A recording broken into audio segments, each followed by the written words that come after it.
blesses you. Worship is that. And so Isaiah reminds us that we must wait upon the Lord. But what does he also remind us? He reminds us of the psalmist in Psalm 34 and 1 says, I will bless the Lord at all times. His praise will continually be in my mouth. It meant that there's a continual practice of seeking God in praise and worship. The second thing I need to let you understand that in our day, there is so many things to worship. There is yourself.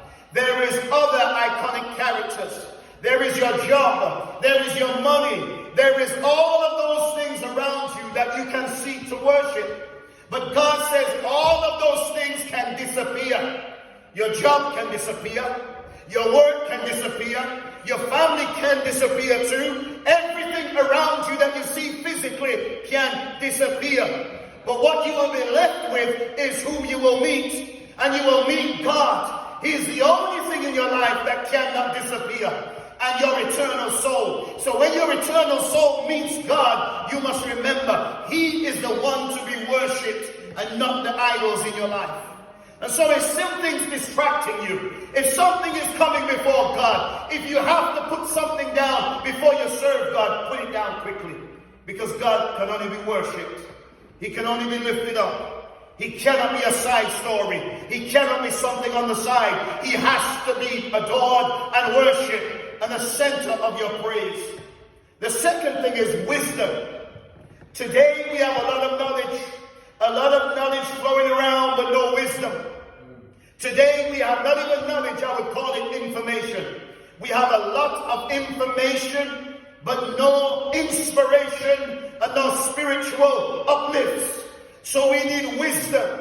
The Bible talks about wisdom like this. It is the Sophia. It comes from God to man. It is poured out into man from God. Wisdom. In our day, we need wisdom.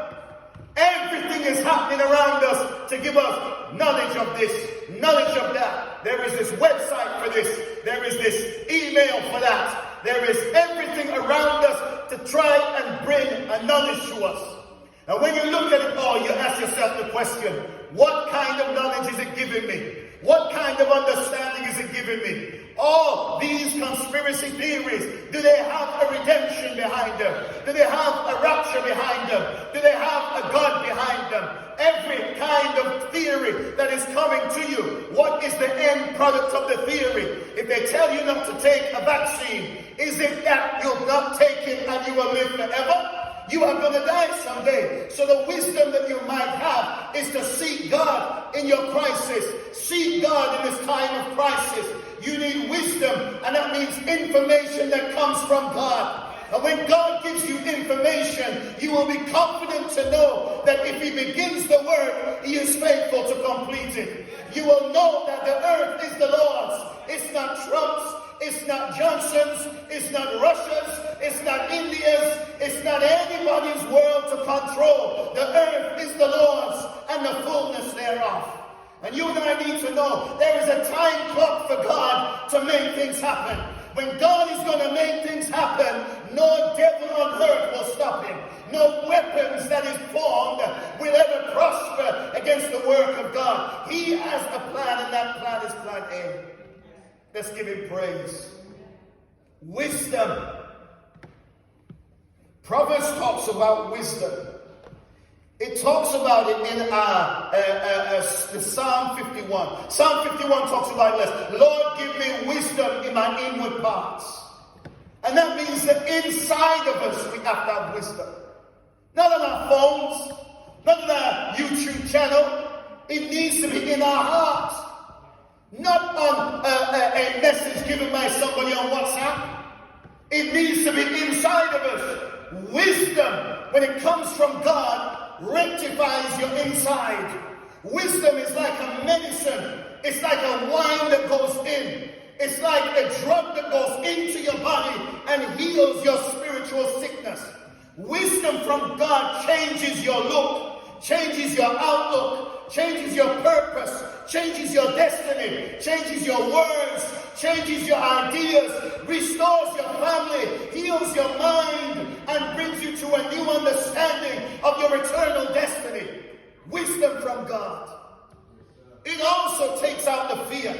When you have wisdom from God, fear has to die. And I think that today we have got an issue. We have got a lot of fear. Fear is taking over society. Fear is taking over the church. Fear is taking over our families. I beg you today to change fear into wisdom. That when you know that if you put your life in the hands of God, there is no virus that can take your soul. It may damage your body, and it may even lay you in your grave. But Isaiah says, they that wait upon the Lord shall renew their strength. So you and I need to know this. We are not waiting on the government to give us strength. We are not waiting on our friends to give us strength. We are waiting on the Lord as we occupy His world. We are waiting on His power. We are waiting on His authority. We are waiting on His guidance. But wisdom can work in us now. This kind of waiting is wisdom and worship. The second kind of waiting I want to put you onto real quick. And I want you to write this down somewhere. The second kind of waiting I'd like to share with you is waiting in anticipation and action. Anticipation. What are you anticipating? Right now, everybody is anticipating that we will have a good Christmas. Everybody is anticipating that the lockdown will end and we will have a good Christmas. Sainsbury's is anticipating black people buying products because that's why they make black people come on there with gravy.